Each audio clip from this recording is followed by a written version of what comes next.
Well, good evening and welcome to the very first Girls on Track UK community virtual event, an evening with Ellie Norman.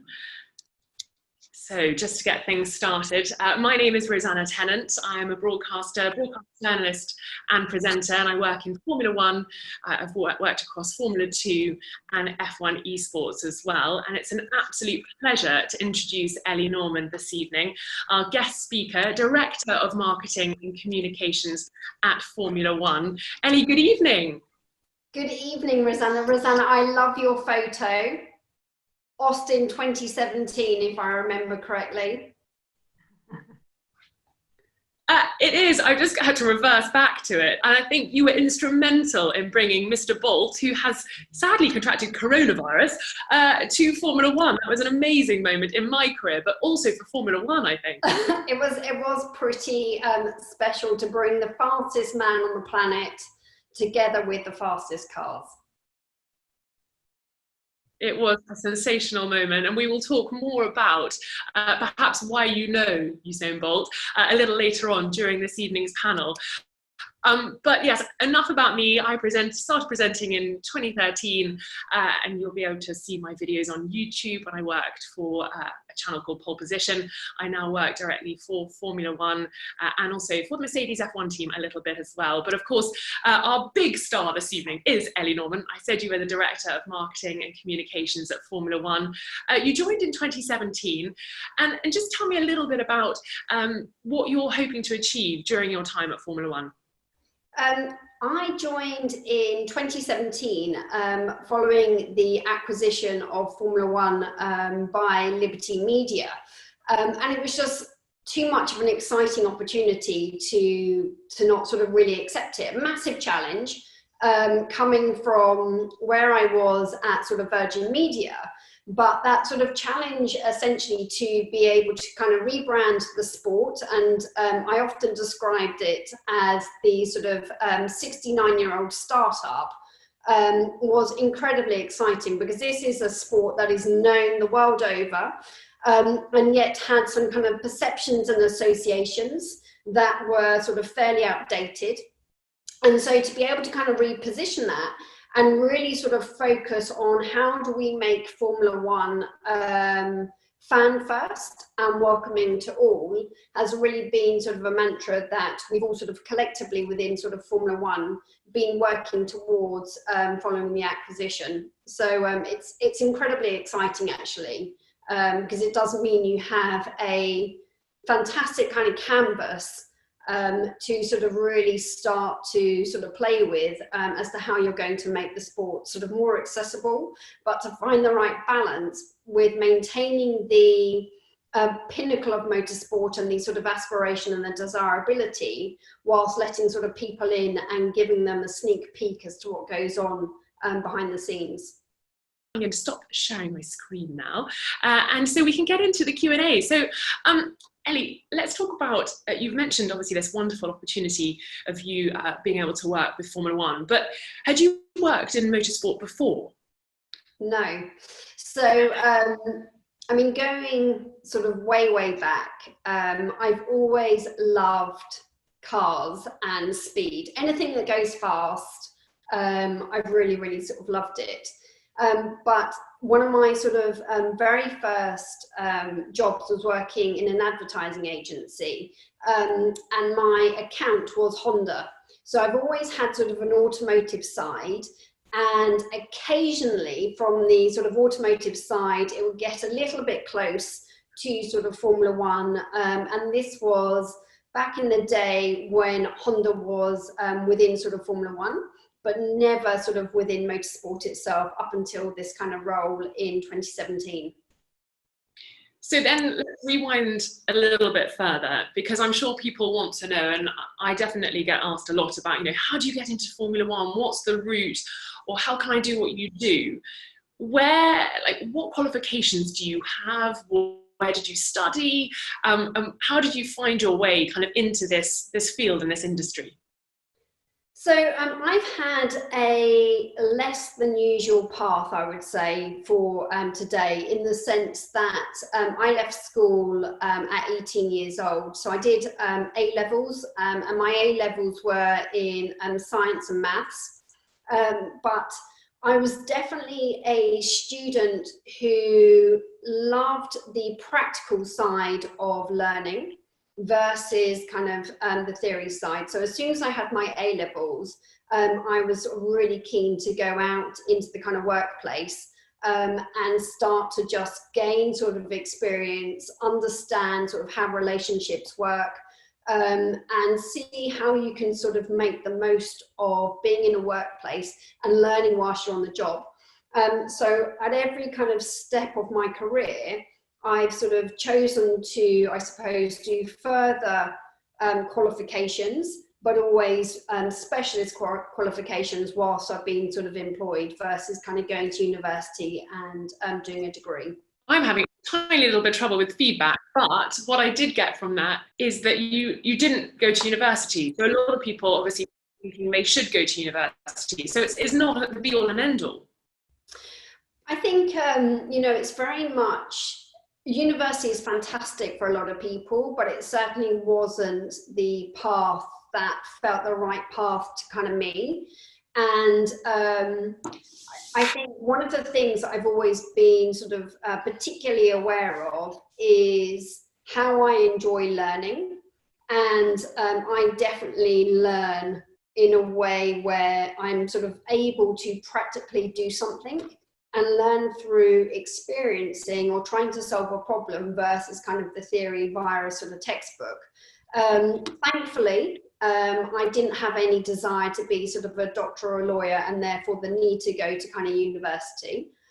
So in that sense, I've been sort of fairly fortunate that what I really enjoy doing hasn't meant that I had to go to university in order to sort of get to where I am today. But those first 5 years from leaving school at 18, I went to work in an advertising agency. And this was absolutely phenomenal at setting out the sort of foundations. And some of the kind of key things that I really learned from working in the sort of ad agency was the need to build rapport quickly, to essentially understand your client's problems and what is it that you're trying to solve. And very much kind of be able to work in amongst kind of different groups of people, because you have your clients' needs to service when you're at an ad agency, but also you have a lot of internal kind of stakeholders who will often have differing kind of points of view and opinions as to what the right sort of answer and solution is. And going in there from the age of 18, you learn very, very quickly how do you collaborate and essentially get to sort of win-win situations that satisfies not only kind of your client, but also sort of can keep your creative teams and your sort of teams within the agency happy and motivated, that they have also got to a place that kind of works for them. And that was real sort of pivotal foundation learning for me before I then went into sort of a client-side role. And that first client-side role was going from the ad agency, and my client was Honda. And I always say I was kind of really lucky in that Honda came to me and their day-to-day client was leaving, and they asked me to do a secondment for 6 months. And that 6 months secondment turned into sort of 8 years at Honda. And there's a quote from Ross Brawn, which I absolutely love. And he says that luck is essentially preparation waiting for the right opportunity.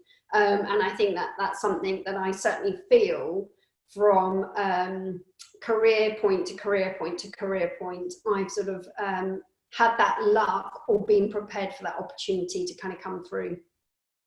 Such a great little window into the background of how you found yourself in the position you are now. And thank you so much to everyone who's sending in questions.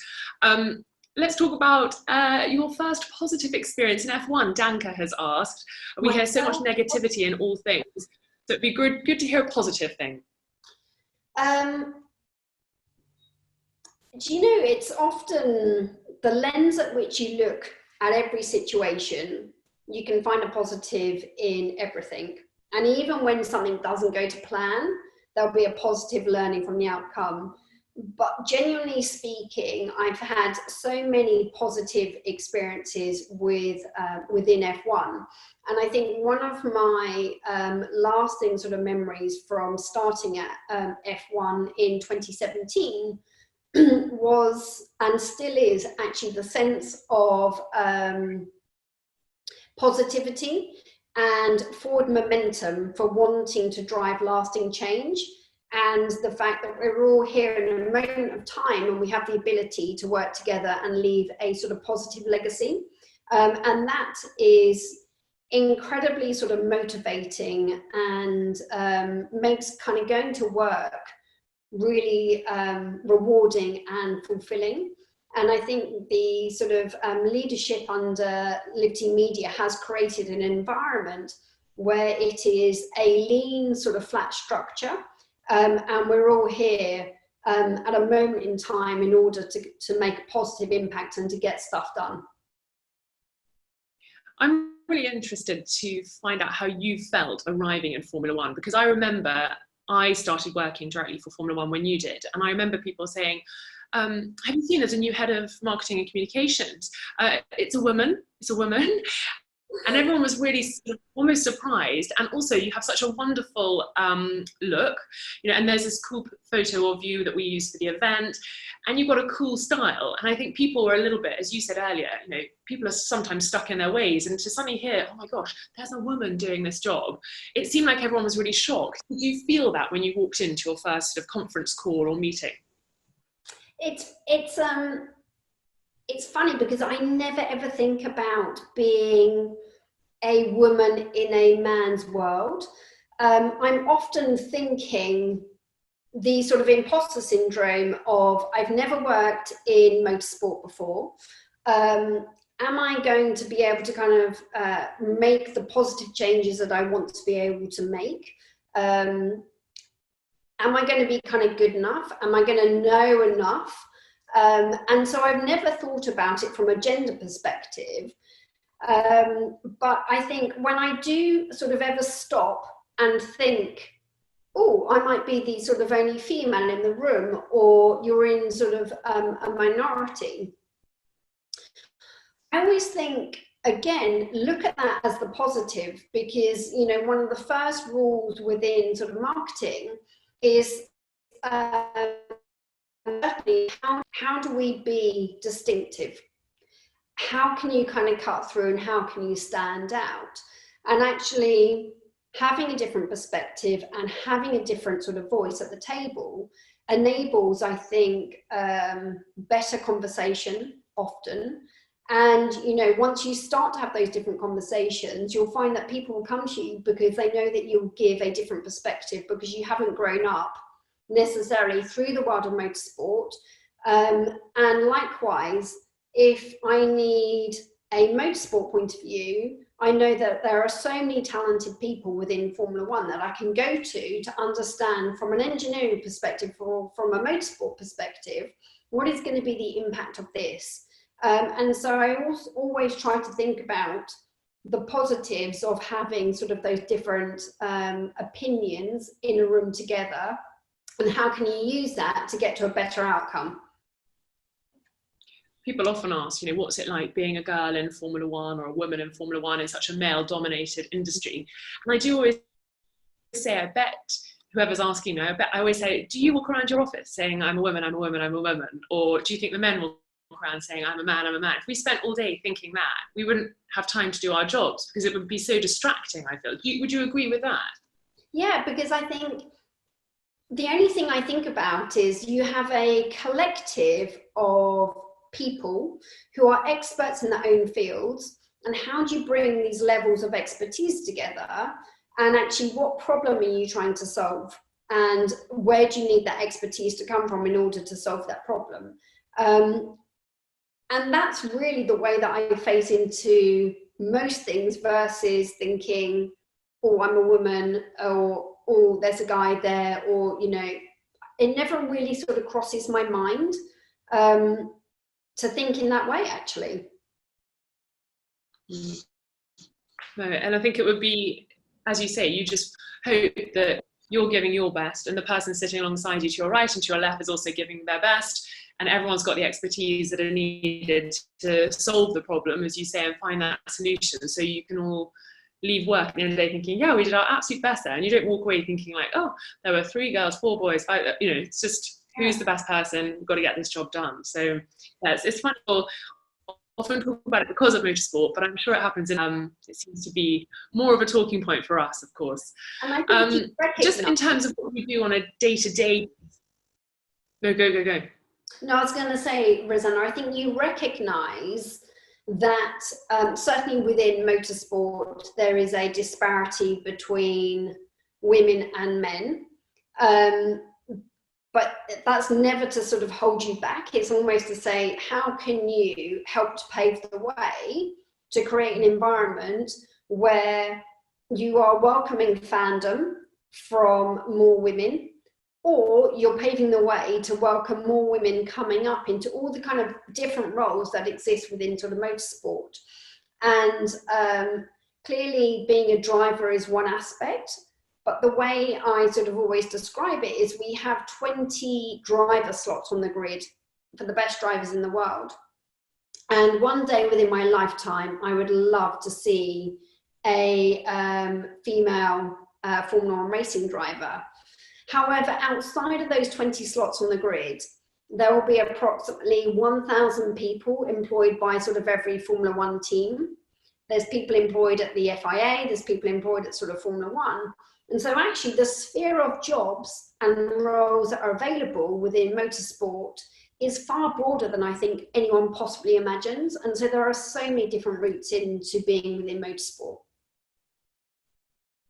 Yeah, it is a huge world, huge industry, and it doesn't just stop in the paddocks. Of course, there are so many companies and industries that feed into it. So it's a huge network of tentacles that kind of spread out around the world, not just, of course, in Britain, which is often seen as the home of motorsport.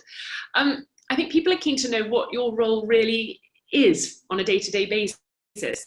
So Leanne Nash has asked, can you tell us what a day in your role looks like? Is it very different now with coronavirus? Obviously, traveling, and she's also asked, you have to travel your role. So what did it look like in March, and what does it look like now for you? So it certainly kind of changed. Normally, I think I would I normally describe the role of marketing is to essentially deliver and drive sustainable, profitable growth for a company. And so that's very much essentially taking to market, to a consumer base, key reasons to, in our case, kind of fall in love with Formula 1 and to commit time and a share of your kind of wallet to essentially be a fan of the sport, to watch more of the sport on TV or digital, or to attend a race. And that fundamentally sort of is the very broad role of marketing. That obviously comes down into many different disciplines that sort of sit within our sort of division. And that's everything from brand marketing, which is how are we sort of putting Formula 1 into popular culture and reaching a new audience, right the way through to how are we engaging with our kind of core and avid fan base, through to growing our first party data through sort of CRM, managing the customer relationships with kind of customer service, understanding research, so the insights for how we're going to kind of engage with sort of fans, and deliver the events on the ground, so fan zones or kind of any interactions with our promoters, and then the sort of PR and the communication side. So it's quite a broad kind of spectrum that the sort of team delivers upon. The fundamental change from March to where we are today was COVID, which is no surprise to sort of anyone. And one of the reasons we're doing this kind of virtually versus sort of face-to-face. But certainly for sort of Formula 1, I was in Melbourne from the sort of 10th of March, and we had to kind of sadly cancel the event on the sort of Friday morning, Friday the 13th of March. And from the sort of cancellation of the event, we obviously had to sort of quite quickly organise a press conference that Chase, my sort of boss, did alongside our sort of Australian promoter. And from returning to the UK after the sort of cancellation of the Grand Prix, it has been a group of people working tirelessly to understand how do we get back racing.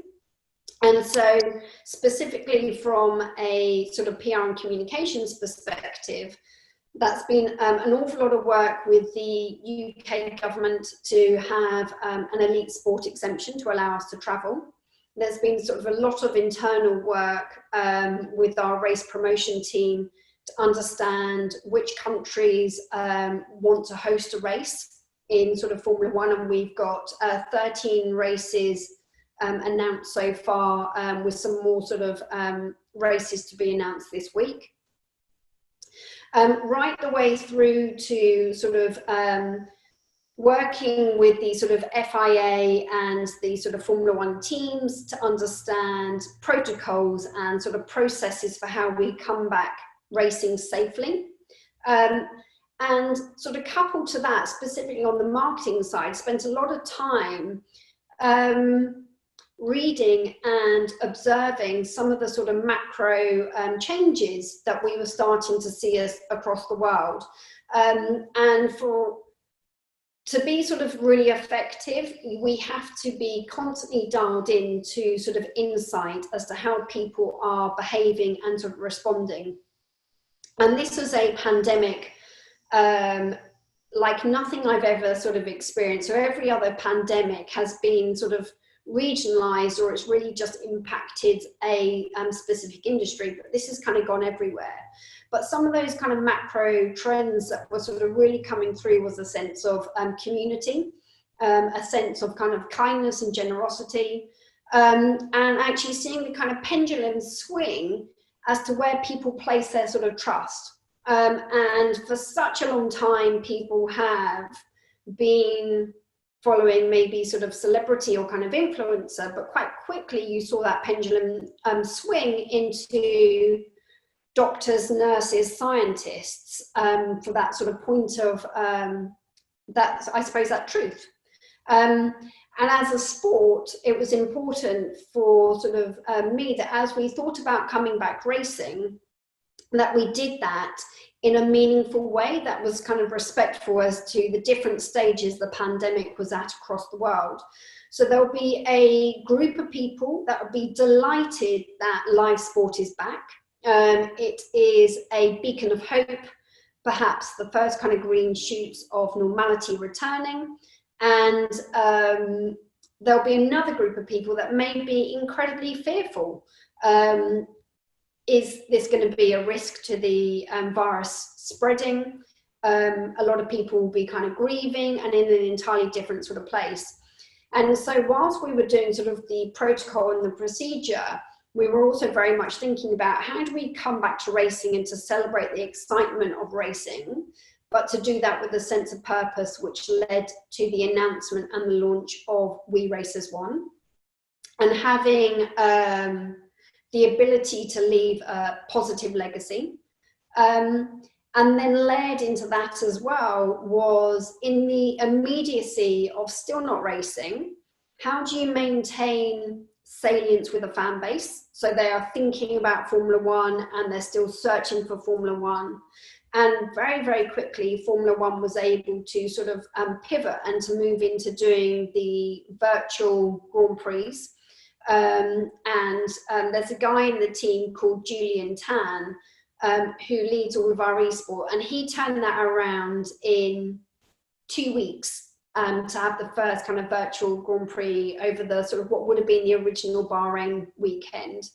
And that worked so well, and the F1 drivers were phenomenal at taking part in that as well. And then internally, it was incredible to see the F1 teams working together. So they're normally so fiercely competitive on track, but to see them work together and to come together as a group to answer the UK government's kind of requests at the time for support around breathing aids and ventilators was phenomenal, actually. And it really just showed the true sort of engineering and the ingenuity and the sort of the fact that I often describe Formula One as accelerating kind of progress, because the racetrack is almost like a test lab. And that really came to the sort of foreground with the speed at which the teams were able to like reverse engineer breathing aids in 100 hours and build ventilators in like 2 weeks. How have you found also keeping the sort of camaraderie in your own teams during this time? A lot of people wondering how you kind of make sure that people who are having to work from home and perhaps are in different countries have had to return to where they were born perhaps during this time, how have you made sure that you're all still pulling together? The likes of Zoom and MS Teams has been incredibly sort of helpful. And it's amazing how quickly behavior changes, because prior to COVID, it was very rare that we would do video conferences. It'd be like a lot of WhatsApping, mobile calls, but predominantly we were kind of face-to-face, or we'd meet when we were at the sort of races. But that sense of wanting to make sure that my team is well and kind of healthy and everyone's kind of coping, predominantly has been done via video conferences. And just starting to put in almost like drop-in sessions. So just people know that I'm there at the other end of the screen, virtual drinks on a Friday. I loved how creative the team would be at sort of 4:30 on a Friday with like full-on cocktails and, I mean, going to huge efforts. Everyone will work in your team now, Ellie. We're going to have everyone. I was still on the water thinking I've got a few more calls to do tonight, but they were great. And it's just been sort of being able to do that with your team, as well as actually just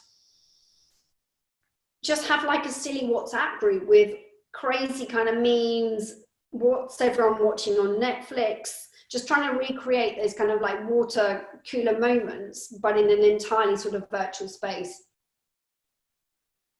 Yeah, it's funny, isn't it? I've been talking to people who work in the creative industries, and I think when you're sitting at your own kitchen table day after day, it can take you ages to find that little nugget that you were trying to solve, or the trying to come up with a new creative direction. Whereas in the office, you might have, you say, go to the water cooler and you say to someone, I'm really struggling with X, Y, and Z. And they say, well, have you tried it the other way around? You go, that's it. But when you're at home and all you've got is yourself to bounce ideas around with, it can be really frustrating. And you can get to the end of the day and think, I've not really achieved anything. So it's right moments where you've got a fat group, a Zoom call to look forward to, can make it.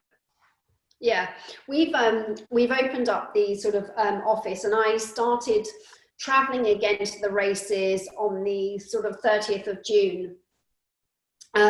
Been from a COVID test today again, but I'm now kind of mixing half in the office and half from home, and it's just great to be back in the office. I think we've been really effective actually working from home, and it's great, everyone's completing tasks, but I really miss that sort of human interaction, and it's often those moments when you're together that ideas happen, solutions are found, and the kind of collaboration in this sort of open hub spaces, and so it's great to see sort of people coming back into the office now. We've had a good question in from Eleanor Morris, and you mentioned, sharing ideas on what to watch on Netflix and recommendations. She's asking, what magazines, podcasts, and websites do you recommend reading for someone who's interested in getting into motorsport marketing? Have you been doing a little bit of work on the Netflix and podcasts as well as having some fun? My confession is I am a terrible reader, so it takes me ages to read books. So I normally go to a few sort of online sources. specifically on motorsport. I've told Aurelie this, so she won't mind me repeating it. But Aurelie has done, so Aurelie works at Renault, but during lockdown, she did a phenomenal podcast. So it says 10 episodes, wasn't there, Rosanna? Yes. And so Aurelie was my ironing treat. So when I saved up all my ironing on a Sunday, I'd have an hour of Aurelie, and that certainly made the ironing go a lot quicker. So definitely recommend listening to Aurelie's podcast there.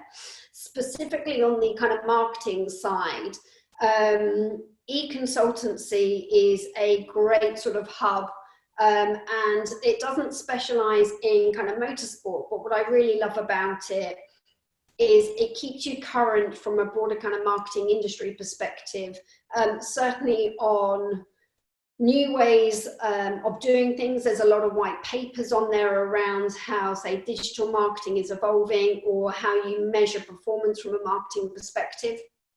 So I'll often kind of go to that as a source. And then there's a place you should check out called the Marketing Academy. So I'm currently doing their sort of fellowship program, but they have an abundance of great kind of webinars and speakers. And I think what I particularly love is often going, again, outside of the industry I'm in, to take learnings from sort of other industries. And I'll often sort of be listening or joining their sort of workshops and webinars, and listening to kind of any podcasts from that perspective, so that I'm staying kind of current within the sort of broader sphere of the marketing and communications industry. And then come on, what about Netflix? You must have watched Drive to Survive.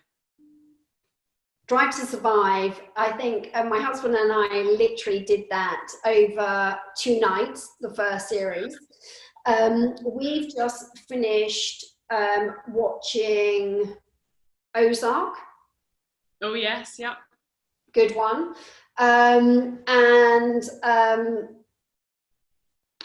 Not, I mean, great to watch it, but not a brilliant topic. But I found fascinating the Jeffrey Epstein 3-part series on Netflix as well.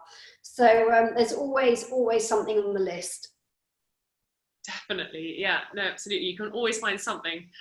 Whatever you're looking for, there's something on Netflix, isn't there? So thank you so much for those recommendations. We've got a question from Ian asking just about, balancing work-life, balancing the work side of your life and the life side of your life. How do you manage that, especially in the sort of times when you were traveling a lot?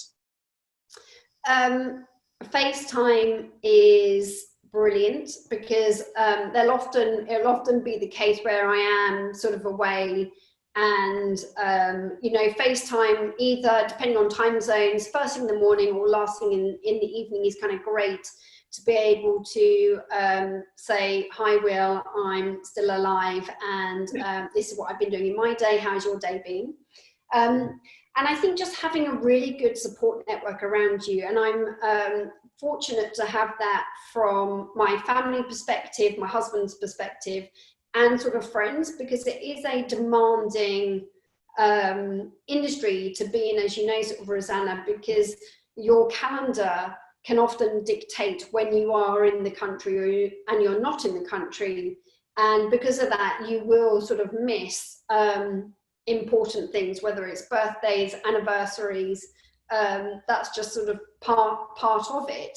But having that support network that is encouraging you and proud of what you're doing removes some of that sort of feeling of guilt that you quite often put on yourself versus kind of anyone else putting on you. And when it's easier to say it than it is to do it. But I think when you're off is making sure you do take the time to sort of be present and enjoy the time when you're at home with sort of family and friends. And I've said that, and I'm really awful because I pretty much got my phone with me at all times. But one of the things I often will sort of talk about is my shed. And my shed is having the right balance of sleep, hydration, exercise, and diet. And oh, I like it. I'm going to write this down, Ellie.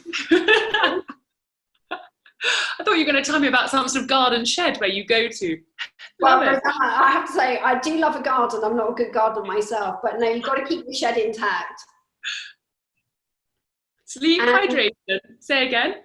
Sleep, hydration, exercise, and diet.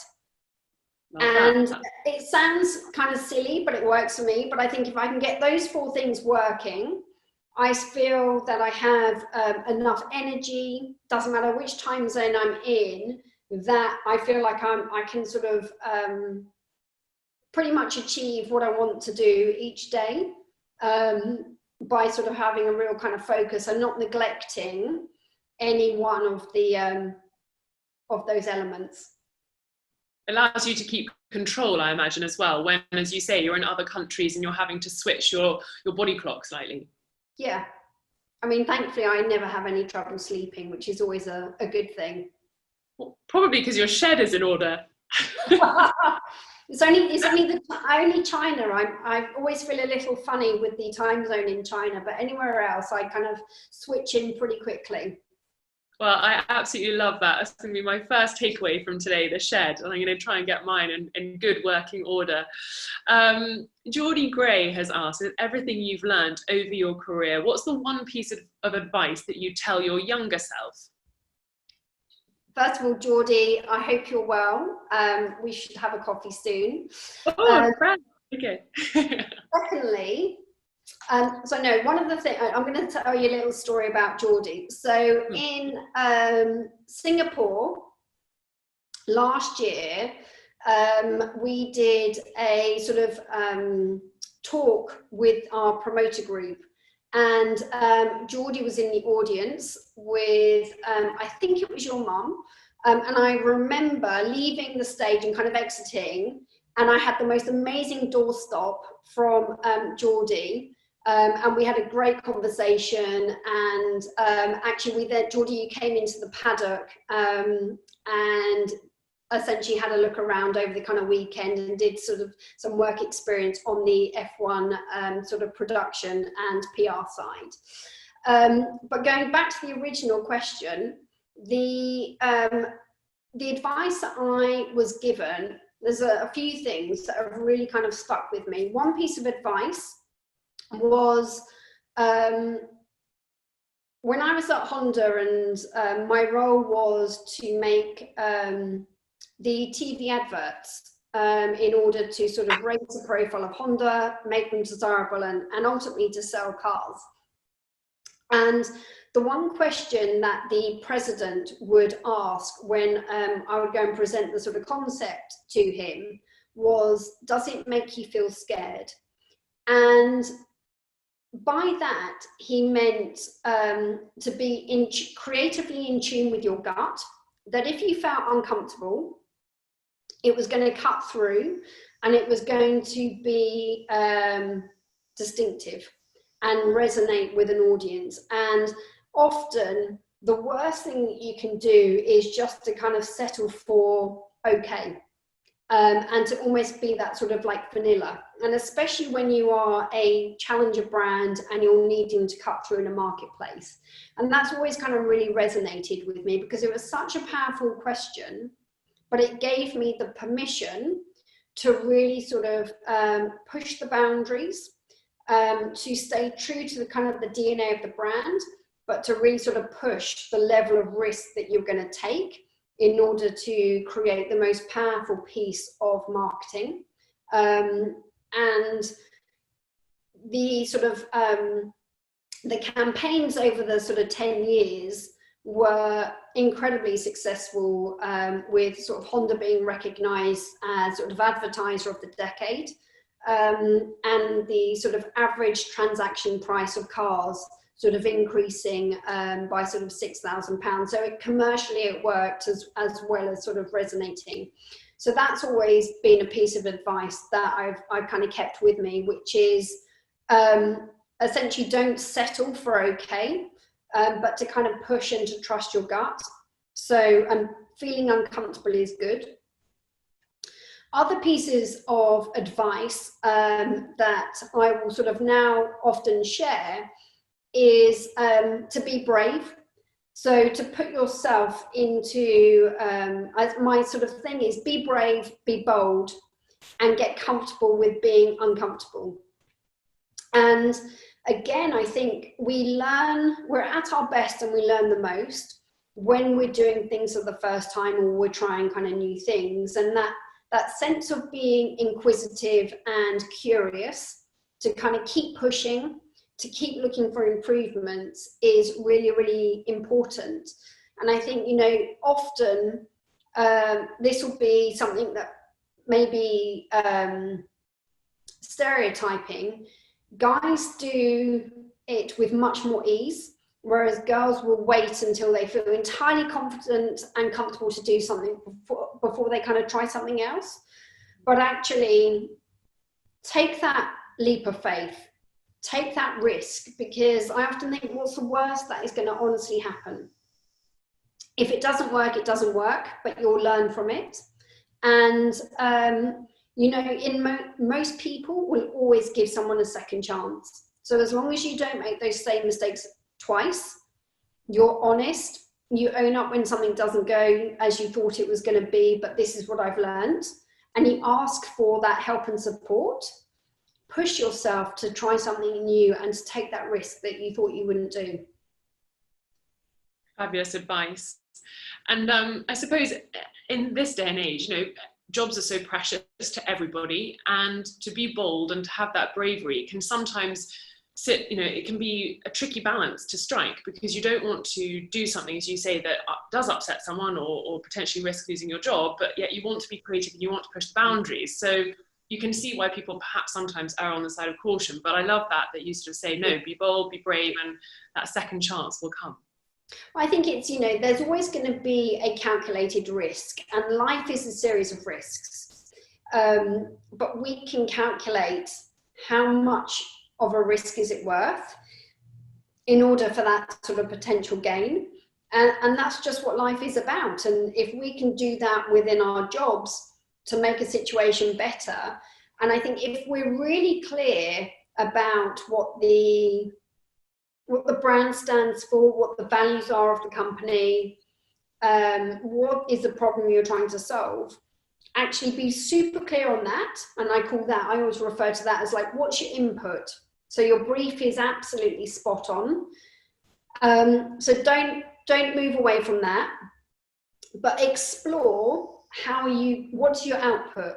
Creatively, how do you bring that sort of value set to life in a way that is relevant for those kind of different audiences?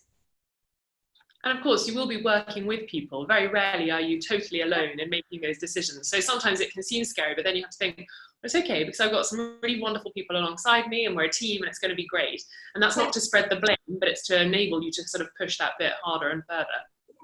And that support network, and ensuring that your support network, whether it's inside your organization or a support network outside of the organization, is made up of loads of different people.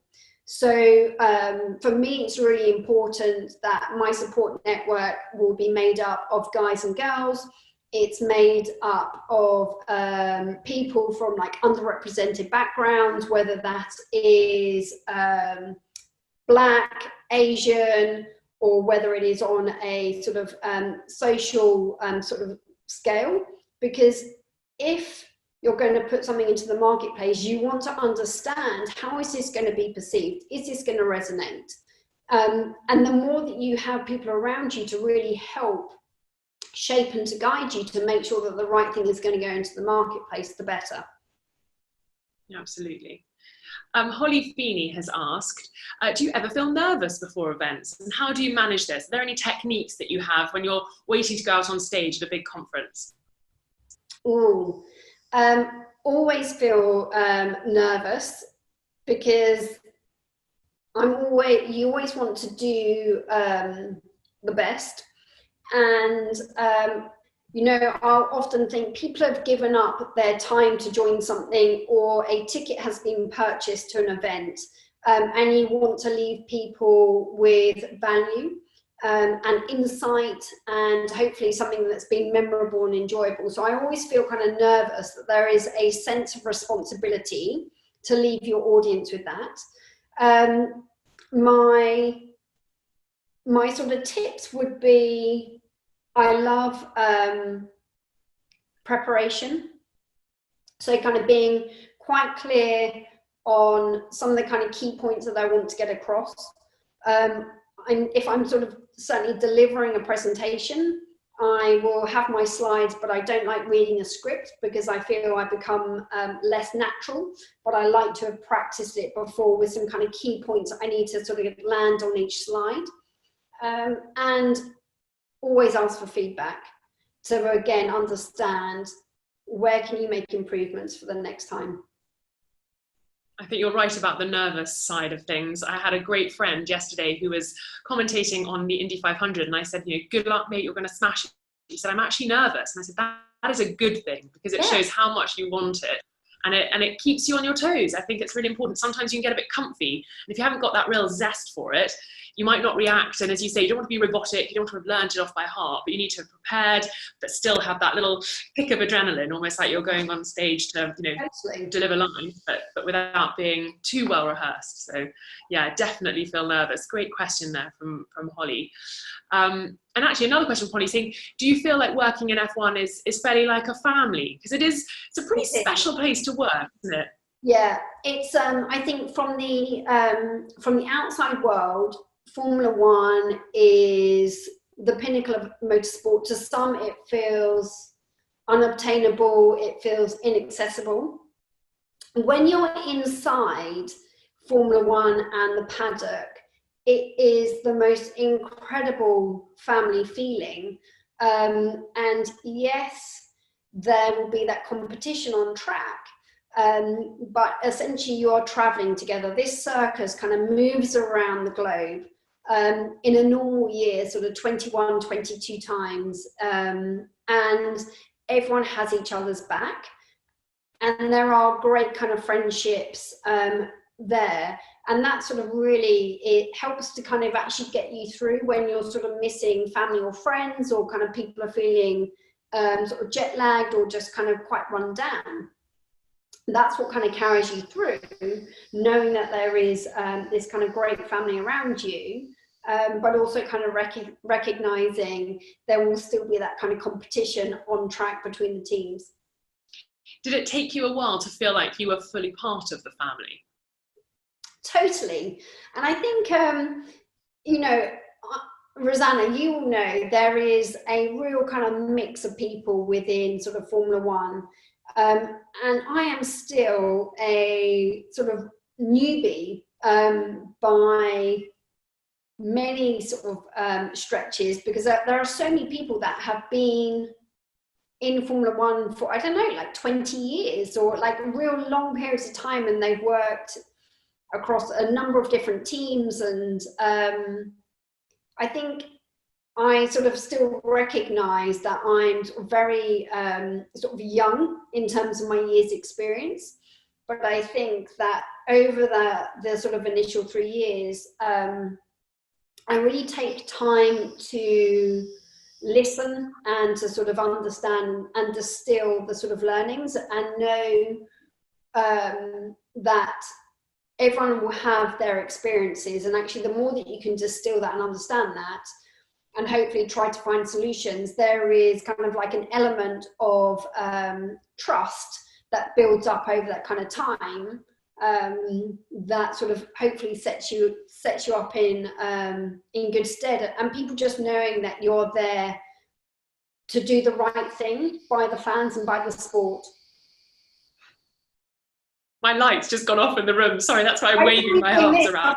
What's Rosanna doing? No, I haven't moved. There we go. Haven't moved enough. I'd like to say I'm in an office. That's not in my house. That would be weird. Just talking about the experience, of course, we had a question in about coming into a new industry, a new team, a new company, and how you go about changing and growing a brand, but without removing that core ingredient that makes it what it is. And Formula One has such a core ingredient. how difficult was it to make sure you didn't come in and sort of make any big, bold decisions that might have really rocked the table and perhaps could have been ones you could have made slightly further into being at the company? How did you resist that urge to kind of go, we need to change this, this and this? That is a brilliant question, because there is, you don't want to come in and be like a bull in a china shop. But at the same time, you have to have momentum with what you're doing. My advice would be, as soon as you come in, even before I sort of officially stepped foot into sort of Formula One, I went and met people within the organisation, and I just had 5 questions, and I just wanted to listen. So it was like, this is me just like absorbing from people within Formula One, right the way through to spending time with each Formula One team to again get a feel for them. Where are their challenges? What should I be sort of aware of? And that gives you a really good sense of how things kind of work within Formula One. The next thing did straight away, before sort of making any changes to the outside, so to speak, was research. Listen to fans. So there will be so many different opinions within the sport, but you know, ultimately, again, our job, my job, is to grow the fan base for Formula One, and I cannot do that without truly understanding what does it mean to be a fan of the sport, what is bringing people into the sport, and what are the barriers and the perceptions that are keeping people away from the sport.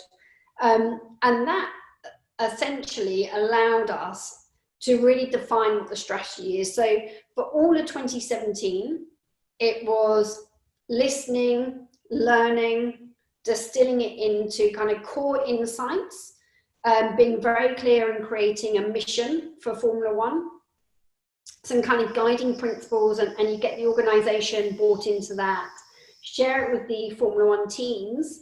And then for the rest of 2017, it was very much kind of rebranding the sport. Before we announced we were rebranding sort of at the end of the 2017 season, and then putting through a lot of those kind of visual changes in 2018, which was the rebranding of the sport, the removal of the grid girls, many more sort of touch points for fans to interact with the sport than had sort of existed before.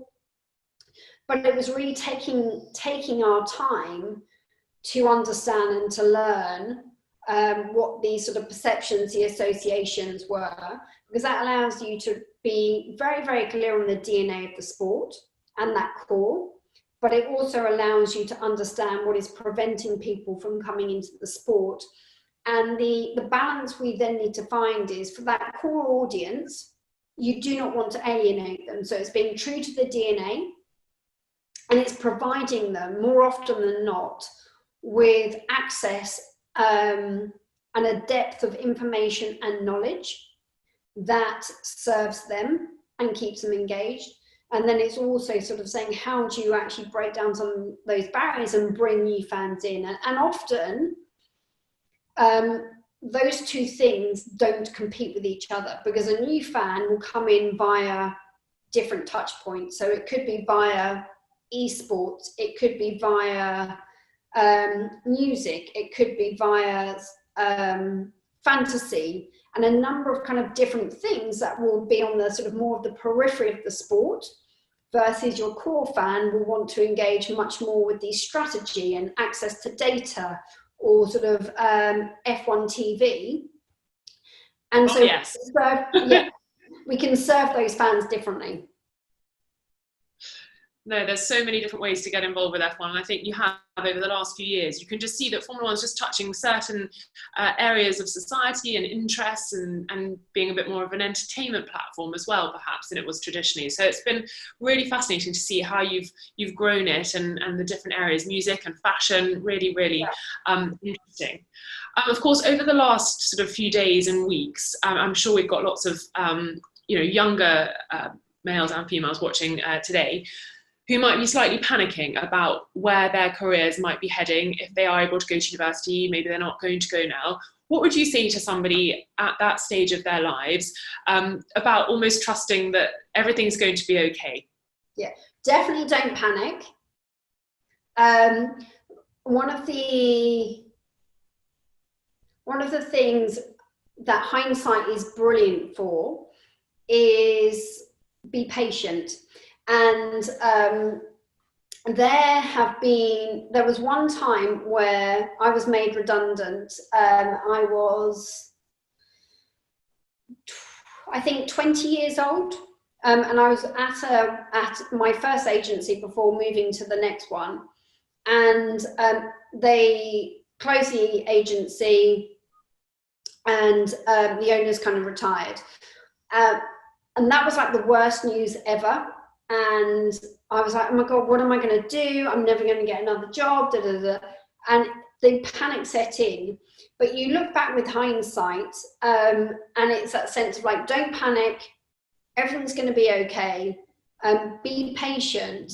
And actually the subsequent sort of jobs that I went for and the interviews I did, now I look back and I think, without that happening in my life, would I have been on the path and the trajectory that I've been on, of being able to go into another agency to start kind of working on automotive, to meet some incredible people that then said there's a role at Virgin Media to head up the advertising and sponsorship, you should apply. That may never have happened. I then wouldn't have worked with, you know, Wyden and Kennedy as an agency who, when Liberty bought it, said, you should have a conversation with Ellie Norman. She'd be great for this role in F1. So you look back and you go, that was the best thing that happened to me. But at that time, it is quite devastating and scary. But I think there is that sense of don't give up, don't panic. And, you know, for all of the knockbacks you receive, use it as an opportunity to build your like resilience muscles and to learn something from that sort of experience. I always love Steve Jobs' wonderful phrase of saying that the dots all join up looking backwards. So it's very easy when you're a little further into your career and a few more experiences have come your way to look back and think, oh, that's why. But of course, as you say, at 20, you look down the track thinking, this is it, I've derailed, what am I going to do? So yeah, very good advice though, just to be patient and to wait for those opportunities, but still be getting out there and seizing them. Yeah, I'm sure my parents would have preferred me to have perhaps not thought like that, because I was like, I think I'll just stay living at home until I work out what I'm going to do. But it all sounds so easy, doesn't it? Yeah. Oh, Ellie, I can't believe you said a whole year has gone by, a whole hour has gone by. I'm sorry for all my technical issues at the beginning, but I'm glad we managed to get everything back on track. There we go. And thank you to everybody for sending in their questions. It has been fabulous. Answering them and seeing what everyone's interested in at the moment. And for you, Ellie, what does the rest of this week hold? So the rest of this week holds, as I alluded to earlier, some additional races to sort of be announced this week. Certainly we are in the midst of planning 2021. And again, I've taken this sort of time with COVID and my team to reflect on the journey of the last 3 years. What have we achieved? What do we want to sort of change? And where do we want to be in 3 years' time if we look backwards? And what do we need to be kind of implementing? And that's always a great sort of time to sort of be planning and kind of looking ahead. And right on the doorstep this week is obviously the Belgian Grand Prix. It certainly is. They come thick and fast at the moment, these races. Thank you for that. Trust me, it's making me age. Oh, well, it has been wonderful catching up with you. It's been a long time since we've seen each other in person, so it's been great doing this over a Zoom webinar. Thank you to everybody for your questions and for joining us. And keep an eye on Girls on Track on the social media platforms, because Ellie's answered some other questions via a wonderful few little videos, so keep an eye on those because they'll be going up very shortly. But Ellie, thank you so much, and hopefully I will see you face to face soon, and hopefully we'll see some of the wonderful community members soon too. Thank you.